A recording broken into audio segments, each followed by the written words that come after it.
Welcome back to another episode. My name's Jose Najarro, and if you've been following me for some time, you know I am very bullish in the gaming market. And yesterday I did a video where I talk about the 4 stocks I'm thinking about buying this upcoming week.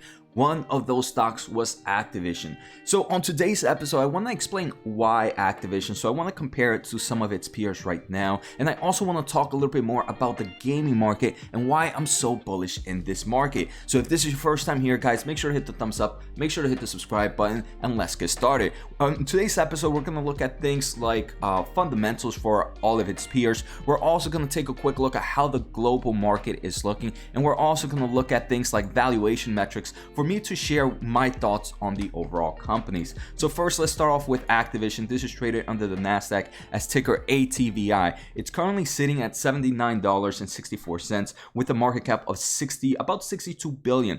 From its 52-week high, this stock has definitely seen better days. It's down about 23.28%. The peers we are going to take a quick look at are going to be EA Games and Take-Two Interactive. There are other peers, and if you guys really do enjoy this gaming episode, I can go and take a look at some other gaming peers that are looking very bullish right now as well. But the second one's going to be Electronic Arts. This is going to be EA, currently sitting at $145. From its 52-week high, this one hasn't seen much of a correction. It's down about 2.58%.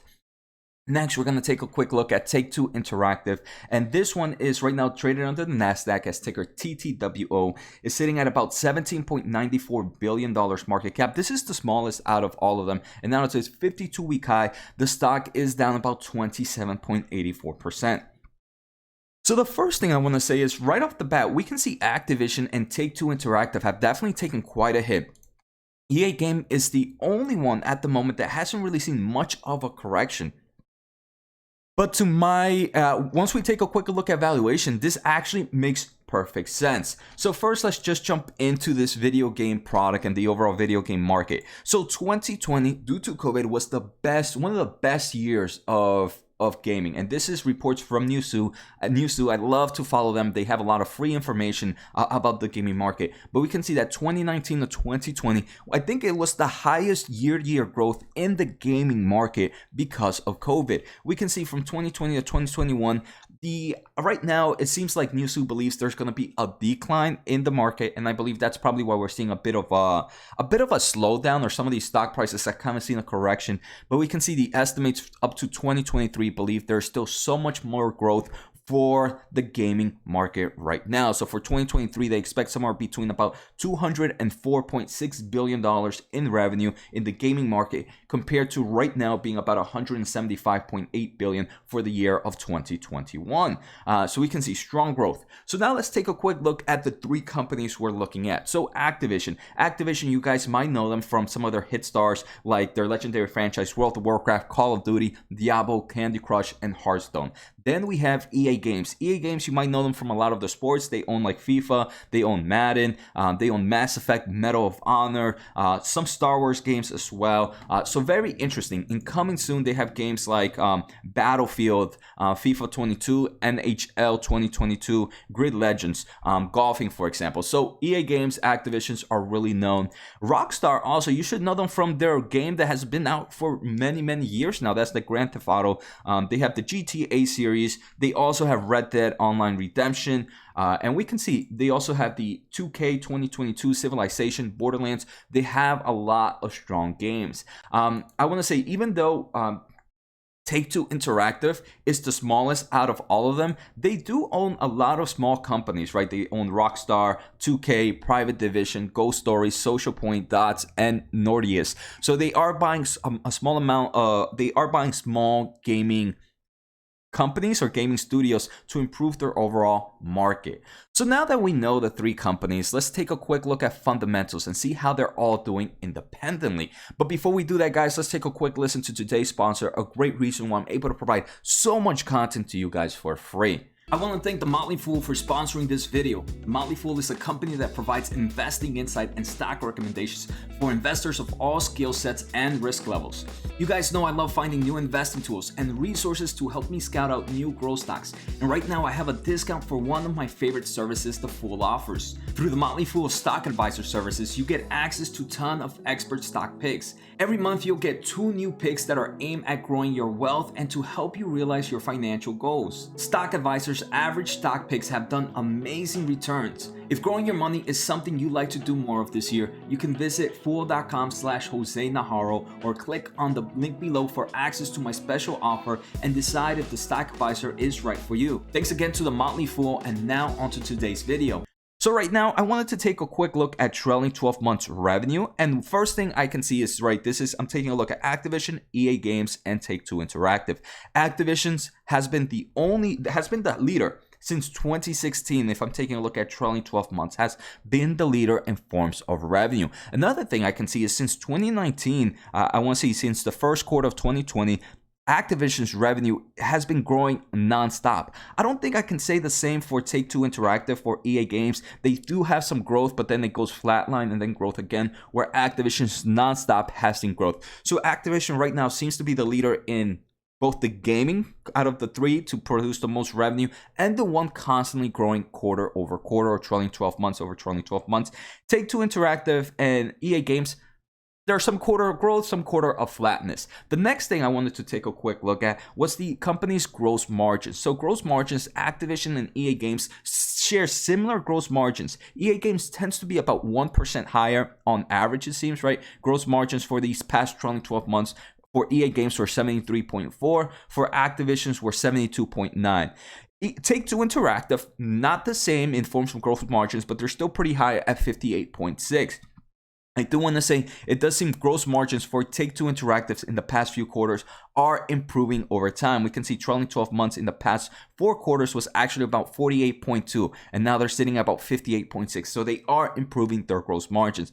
I'm already starting to see that, right? EA Games and Activision are more developed companies. Take-Two Interactive is still in that growth process. If we take a look at profit margins, Activision on average tends to be the highest. There are some quarters where EA Games has it, but those EA Games are usually one-time gains through some type of one-time gains profits, but on average we can see ATVI Activision has the highest profit margins out of all of them. But the great thing is they're all profitable in the past trailing 12 months, so all companies are sitting at strong levels in my opinion. The final thing I wanted to take a quick look at before looking at valuations was the overall balance sheet. We can see right now Activision leads with a huge amount of cash and cash equivalents. And their debt, none of these companies are leveraged, right? They all have plenty of cash compared to debt. The one running with the most cash is Activision, but they're also the ones with the most debt, but they have plenty leeway between the two. EA Games is there. They have about $2.8 billion in cash, and they have about $1.8 billion in debt, so not leveraged as well. Then we have Take-Two Interactive. They have about $2.1 billion in cash and nearly no debt, sitting at about $200 million in debt. So they're all, in my opinion, strong businesses. Balance sheet, we saw they're all unleveraged. Activision has more cash but more debt. Take-Two Interactive has less cash but less debt, and it's also a smaller company. In forms of growth, in forms of revenue, we saw all of them are kind of growing. Activision is definitely a growth monster. Take-Two Interactive and EA Games are kind of chillaxing there in a bit. And then I want to take a closer look at fundamental metrics. And this is what really excites me about Activision. So here I'm taking a look at EV to EBITDA forward ratio. Right now we can see the highest is Take-Two Interactive, and I believe that makes perfect sense because Take-Two Interactive is the smallest one. It's also still in growth phases. If we take a look at price to sales ratio in the bottom here, Take-Two Interactive actually has the lowest price to sales ratio, but this is because it is the one with the smallest revenue. It is the one with the lowest profit margins and gross margins, so it makes sense in the price to sales ratio for Take-Two Interactive to be the lowest. It also makes the most sense for Activision to be the highest because Activision is the one growing a little bit on a quarterly basis. If we take a look at trailing 12 months, it is the one with the strongest balance sheet, and on average is the ones with the best margins. So it makes sense why price to ratios are the way they are right now. What I think doesn't make sense is the forward EV to EBITDA ratio. And we can see right now, Activision is the one with the lowest forward EV to EBITDA ratio of 14.94. The reason I'm super excited about Activision is, look, on average, for the past, let's say, for the past since January of 2020, Activision has always been higher in EV to EBITDA forward ratio for compared to EA Games. So it was always in the mid between these three. And right now, Activision is actually lower than EA Games. And I believe this is really giving us investors some form of buying opportunity in the market right now.